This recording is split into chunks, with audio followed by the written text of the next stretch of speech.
What's up, world? Welcome to another episode of Nerdy Dating. I am your host, Zakka. And what is Nerdy Dating? Nerdy Dating is a dating relationship advice podcast from a viewpoint of a nerd here in Kansas City, Missouri. And the reason why I get the viewpoint of the nerd, because I can date successfully, so can you. And please like, share, and subscribe to the podcast. Please tell your friends and family about this show. They need dating advice, or it's just advice from somebody with a different perspective on dating, and kind of tell it to them straight and don't give like any kind of like, wishy-washy answer. Send them my way and I'll answer their question on the show. All right, let's go ahead and get into today's first topic, and that is why our men are not hype, or why don't they care to celebrate Valentine's Day? I went and researched this when I saw this post, and it wasn't just from one channel, like one social media website. It was a bunch of them where people was like, why don't men celebrate Valentine's Day? Why don't men care to celebrate Valentine's Day?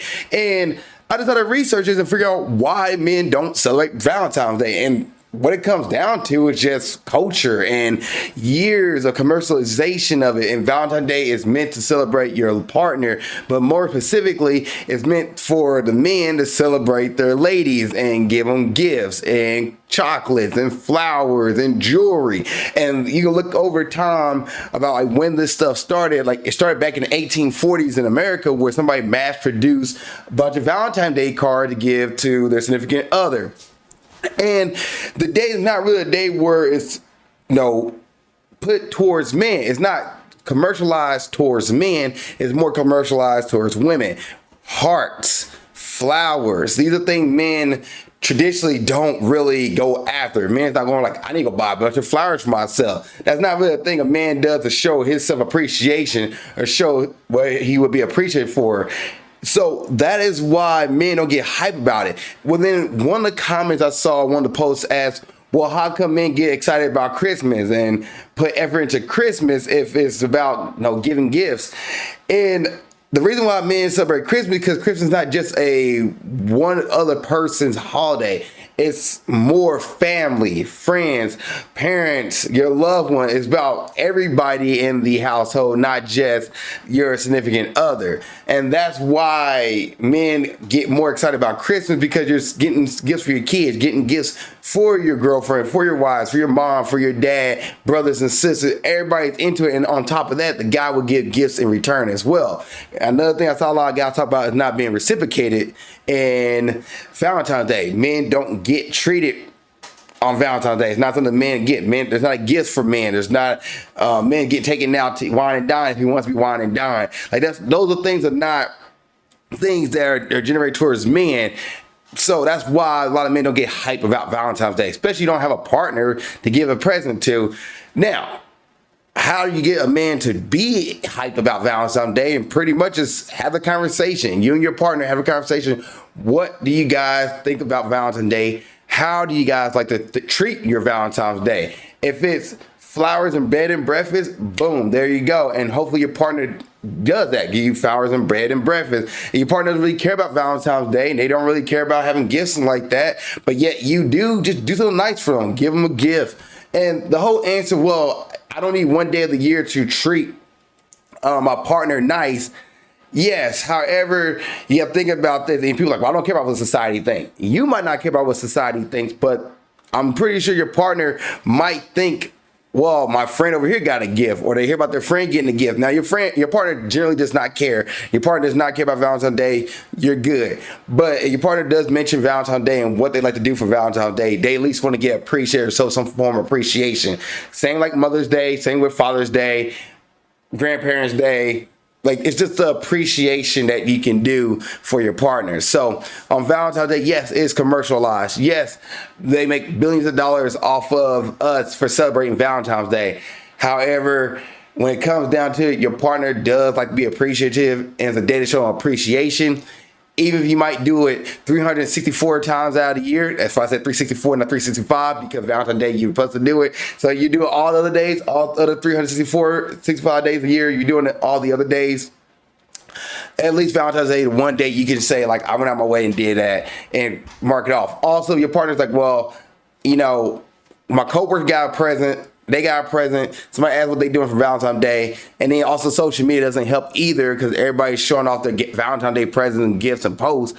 So the thing is, if you're not a big Valentine's Day person, at least talk to your partner first, see how they feel about Valentine's Day, and you guys go from there. You guys are low chill about Valentine's Day, then be a low chill day. Maybe it's at home, spending time together. If you guys are big Valentine's Day people, then it's going to be, maybe going out to eat, or maybe getting a hotel room, or spending a spa night somewhere. That's the kind of thing that you guys might do if you guys are big on Valentine's Day. So when it comes to Valentine's Day, you don't get caught up in all the bull crap of everybody else and, well, men don't do this, men don't.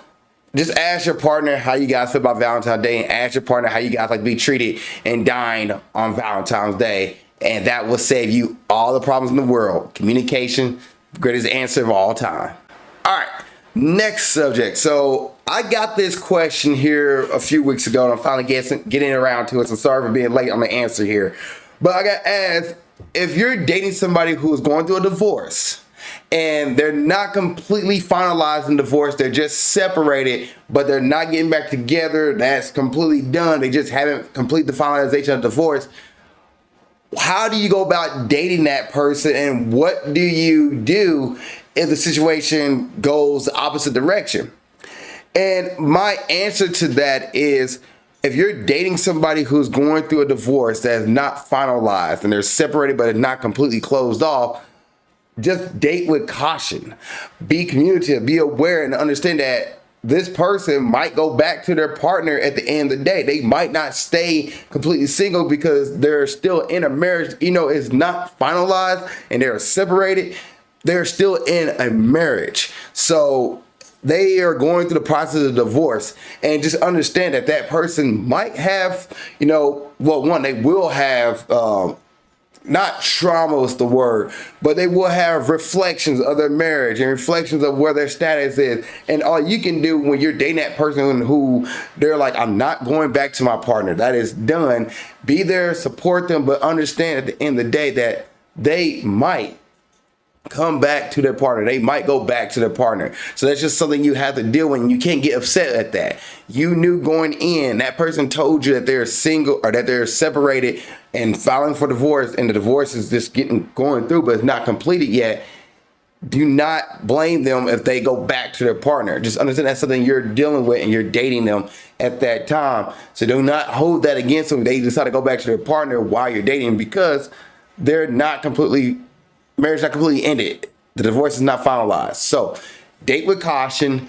Don't be upset with them. They decide to go back to their partner, because at the end of the day, and you can be mad. You can definitely be mad about the situation. You can be upset, but do not be hold it against, how dare you go back to your partner. You knew going into it that they are going through a divorce, that they are separated. They just haven't finalized it. Until they're completely finalized and it's written on ink that the marriage is completely over, until that moment happens, just date with caution and understand that it's a possibility. And heck, they don't go back to their partner and they still date you, great. Celebration, have a good time.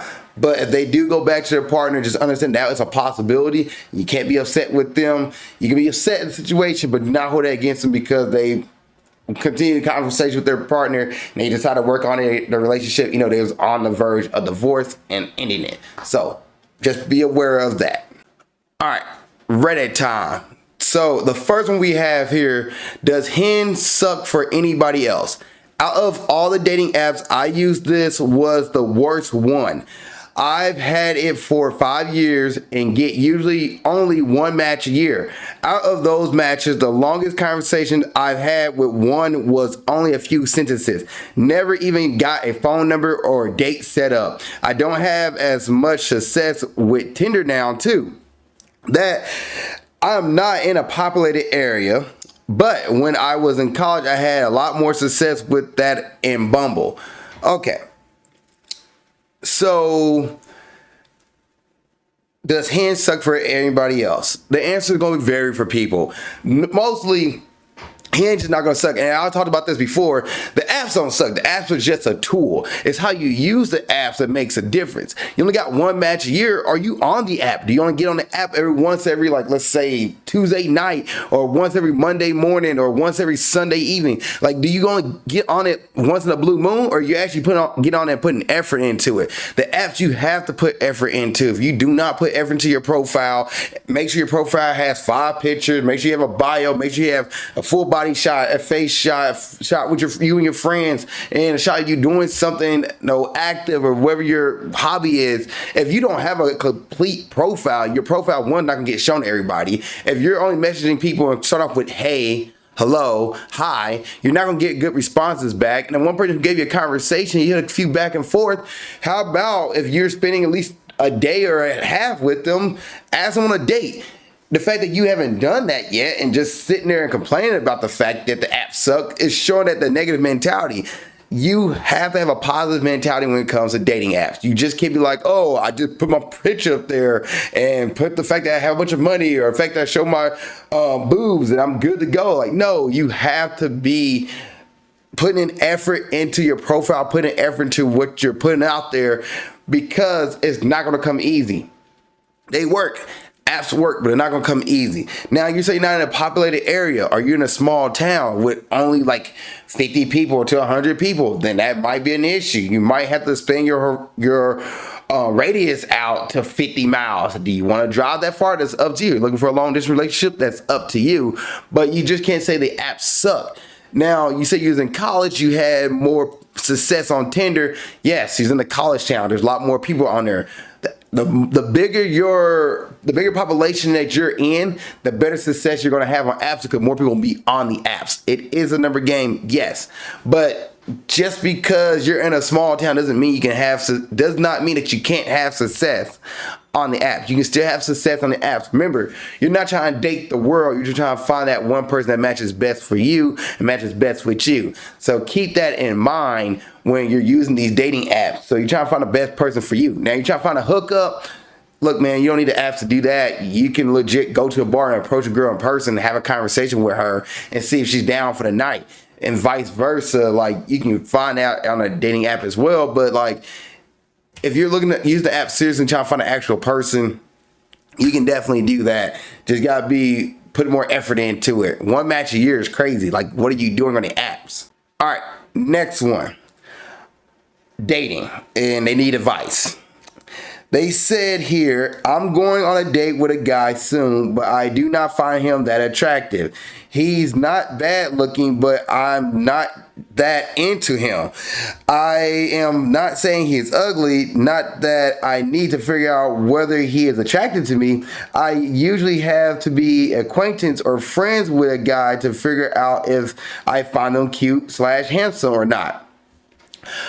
I decided to go spend time with him because I might like his personality. I'm not sure, but is it common for the guy to find the girl pretty and not the girl find the guy cute/handsome? But after a few dates, the girl starts to like him. I'm afraid of liking him, to be honest. I'm not really sure why. I think I'm afraid of commitment as of now. What if I date him, but then find a guy who I find really cute? What then? Do I just bury my thoughts about the new guy? My God. Can you guys share your experiences that are similar to mine? I'm 50%-ish into him. Plus, one date is nothing. People date to figure out whether they want to see the other person again. It's not like I'm saying I'm all in for the other person. Don't go on a date with this person. Don't waste this person's time. Like, in today's dating world, and there's so many people out there you can date and so many opportunities to meet people, do not waste one person's time that you're not even 100% think he's attractive, because like you said, like, well, I see another guy who walks by I find attractive, and like, well, I just bury my feelings for that person. Like, and one, you also say you're not down with commitment right now. You're afraid of commitment, or you might be afraid of commitment. Don't waste this person's time. Now, if you don't even say, like, you just say you want to see the personality and see like their personality first. Let's go back and answer some of your questions here. So the first one is, what if I date him? No, not that part. It is,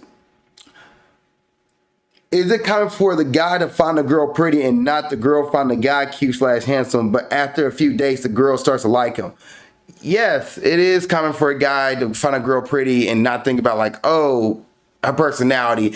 And put a flip side, go back to culture. This episode been about culture. Go back to culture. There have been ladies who have told, I know you don't love the man, just start dating him, start to meet him, and you might fall in love with him. Or you're being forced to marry somebody, so you might just go and get used to looking at him. You might not find him attractive, but you maybe get behind his personality. So that's an old school mentality for culture, what a lot of culture do for ladies. And in today's era, you don't have to do that. Modern day, you don't have to put yourself in a situation where you're forced to date a man you don't find attractive because you're like, oh, well, I might like his personality, but I don't find him attractive. You can meet, there's so many people you can meet out there. Do not waste somebody's time. If you don't find somebody attractive, do not date them. You're 50% not into them, 50% into them. Don't waste their time.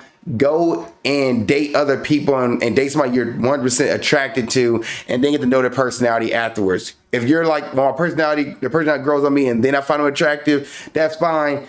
Go on a date with the person, but you already said, like, what if I see somebody else who's more attractive than them?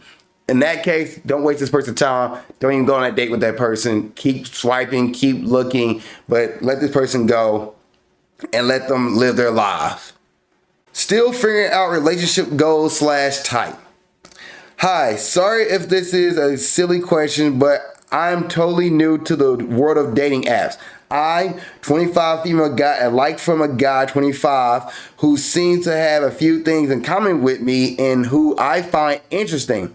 However, I noticed that on his profile, he wrote that he's still figuring out both his relationship goals and relationship type. Does that usually mean he's looking for hookups, or does that he's not into monogamy?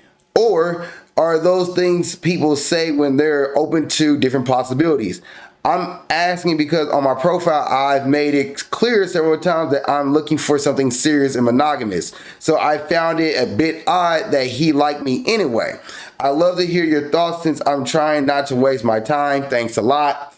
So a guy will put on there he's into something casual, he's not into anything serious, he's still figuring out, and still swipe on a girl that he finds super attractive who's into monogamous and not monogamous, into monogamy and into looking for a relationship. He sees that, he's like, hey, I'm here for the ride, let's see what happens. And that's exactly what it is. He's trying to see what happens. He's still open to possibility, or he's really into casual and he doesn't want to put casual on there. So if he's fighting with somebody who's serious, he might think like, well, I might be able to shift to serious after a few dates.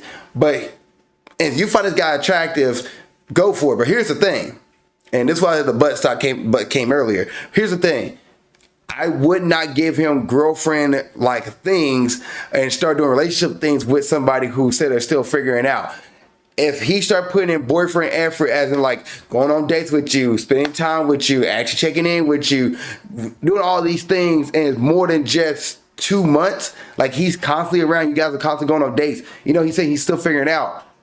And another thing, I wouldn't just hook up with him right off the bat. I wouldn't hook up with him within a month. I would probably just let it ride out and see how he is about it. If he try to push the matter on a relationship like, hey, well, we should hook up. We should have sex. We should hook up. We want to have sex. And that right there, you know, okay, you're not here for a relationship. You're here just to hook up and be casual. Eventually, he's going to give up. If he's not serious about you, he's going to give up. He's not going to continue to talk to you for months on end, hoping to get laid. No. So if you're worried about this man being casual with you, then in that case, what you should do is not swipe on him, not match on him, like unmatch him, whatever the case may be.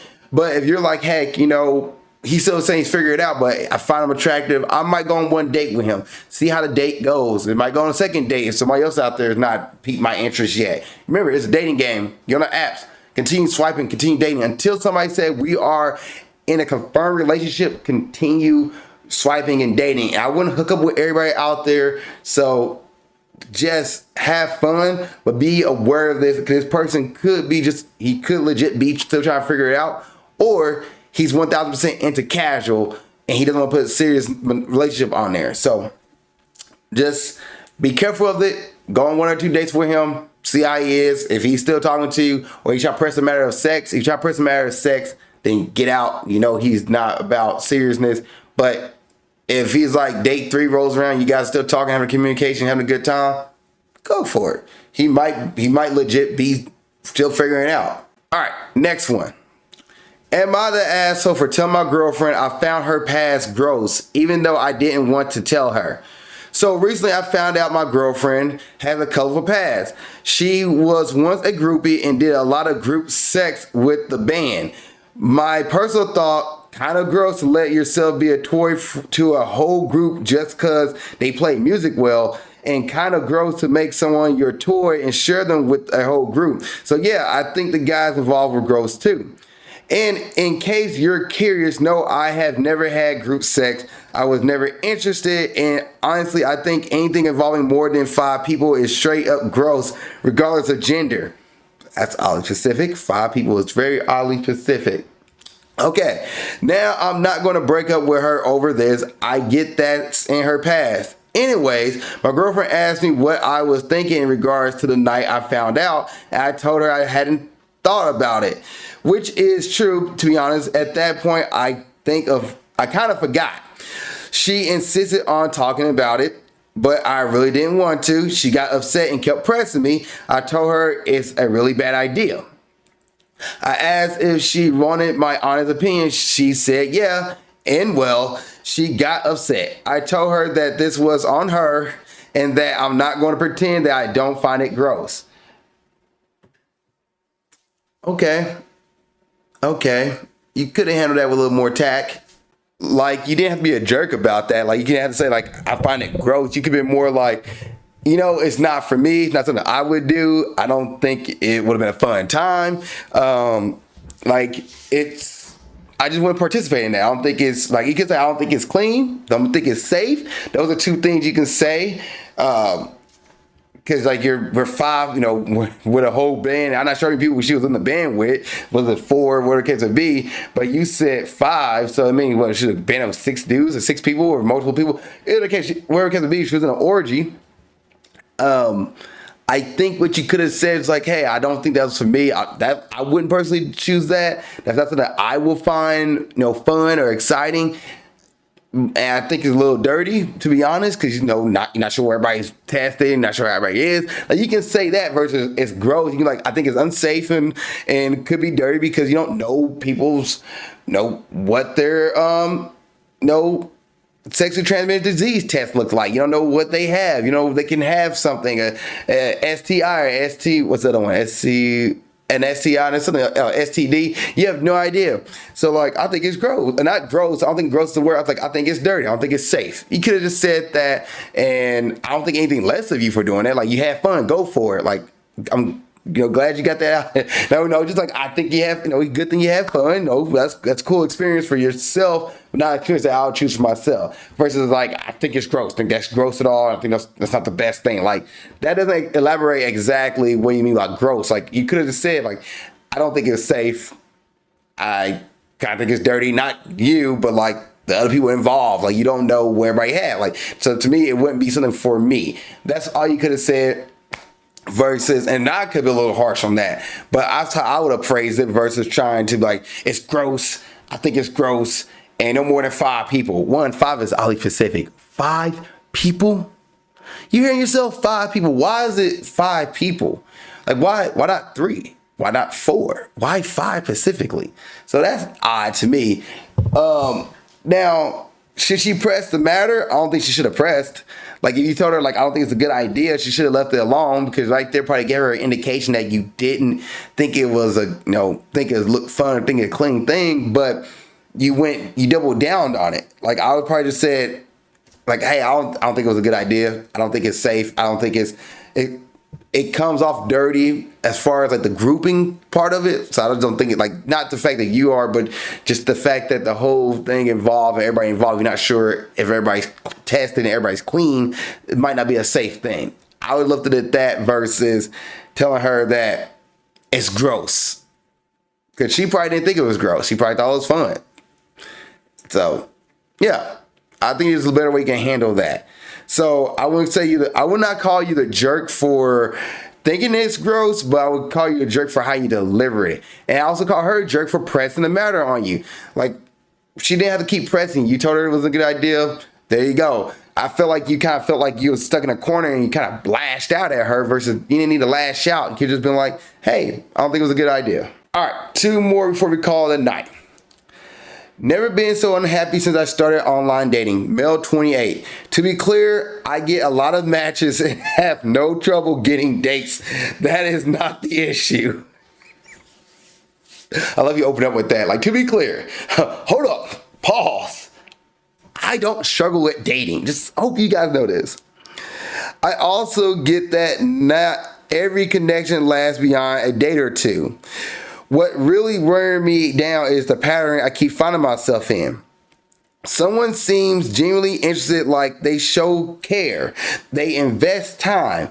We go on 4 or 5 good dates, things feel promising, and then suddenly it ends. There was even one girl who was so excited after her first kiss, it felt meaningful. But by the next day, she dropped the classic, I'm not feeling something deep enough bomb. And then came the, I think we want different things line, even though early on we both said we were looking for a long-term relationship. I put real energy into these connections, opening up, sharing, listening, getting emotional and physically close. And it's just loops. Starts over, same small talk, same effort, same ghost of potential, again and again and again. When will this nightmare end? It's not that I'm bitter, I'm just tired. Like, I keep pouring myself into something that never really gives anything back. Anyone else experience this? And if you found a way to break the cycle, how did you do it? I did experience that. I took a break from dating. You have to take a break. If you're going through the same cycles over and over again and find yourself in those 2-monthers and 3-monthers and not a relationship, then you have to like take a break and take a step back and say, you know what, I'm getting dating fatigue. It happens, especially like going on multiple dates. If you're setting up a date a week and you're talking to multiple different women left and right, yes, you're going to find yourself going into dating fatigue because you're going to have the same conversations with multiple different people over and over again. You're going to only tell your life story so many times before you get tired of talking about your life story. Now, when you're first dating somebody, you're going to have endorphins rushing. You're going to have all those things of like everything going to hit you, the adrenaline drug of like, oh my gosh, like this person could be my forever person. You start emotionally masturbating about somebody and having these thoughts about what this could be like, what that could be like, especially you're spending like 4 dates with somebody. That's a month. Once a week, that's a month. If you're doing once every 2 weeks, that's 2 months. You're going back into these patterns every time you meet them and all of these things. And you think about what's the possibility of life could be like with this person. And then they turn around and say, well, hey, we might not have the same things. Remember, dating takes 2 to tango. It's not just one person. It's 2 people. 2 people have to invest. So if one person's like, oh, this other option out here is a better fit for me, I'm going to go with that option. Hey, you're a great person. Nothing against you. I just don't think we're a good match.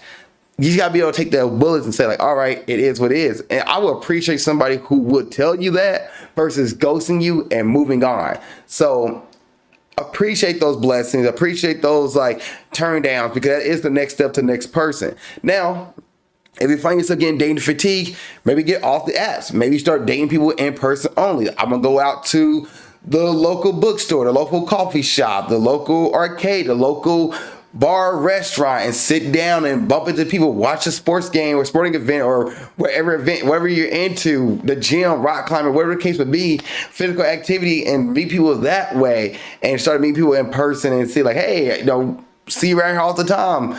Are you single? We'd like to go on a date.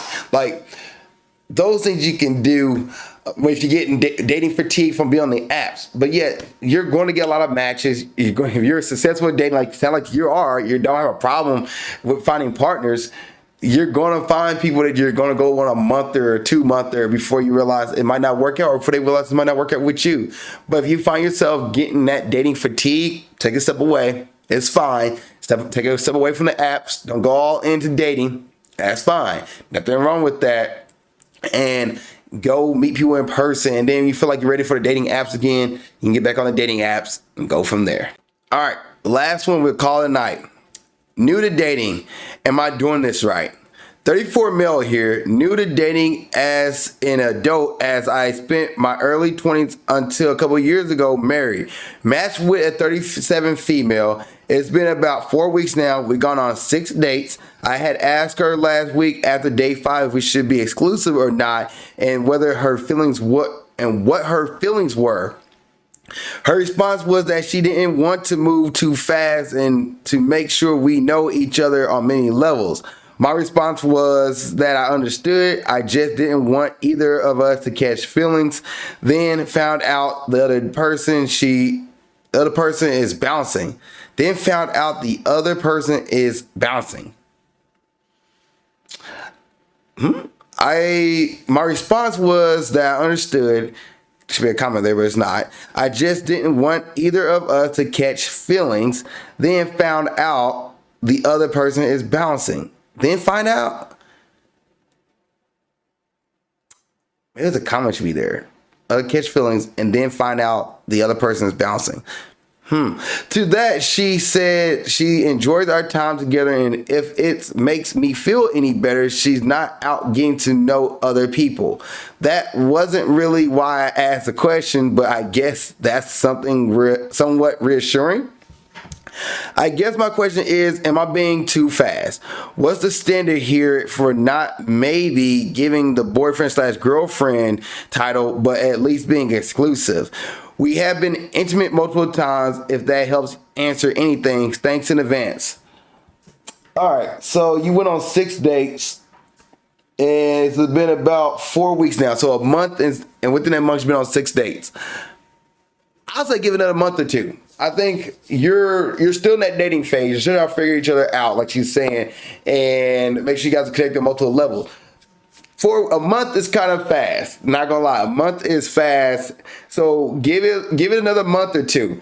Being exclusive, don't do exclusive. I talked about this before. Don't do exclusivity without the boyfriend-girlfriend title, because you're just putting yourself in a situation where we're not official, but we can still talk to other people. We can't hook up with anybody else. So we're just in exclusive. Like, you're still talking to other people. What's to say that person doesn't hook up with that person? I'm going on a date with this person, but I don't hook. Like, just save yourself the stress of worrying about that and continue to be single. And you asked her for exclusivity. You asked for a title.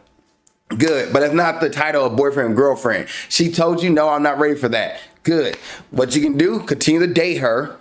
Or you be like, you know what? I want somebody who's ready for a boyfriend-girlfriend title, ready for exclusivity. I should just call it boyfriend-girlfriend. Don't do exclusivity. That's just, like I said, pointless. Who's ready for boyfriend-girlfriend, but 4 weeks is too quick. Give yourself another month or two.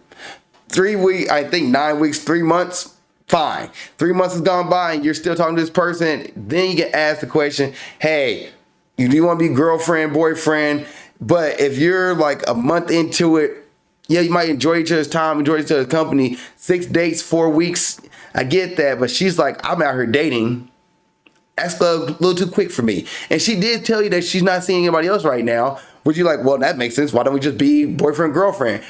Give it time. You don't know what month 2 might look like. You don't know what month 3 might look like. Yes, you might hook up right now. That's great. But you don't know what the next couple of months can look like with this person. So give it time and come back to it later.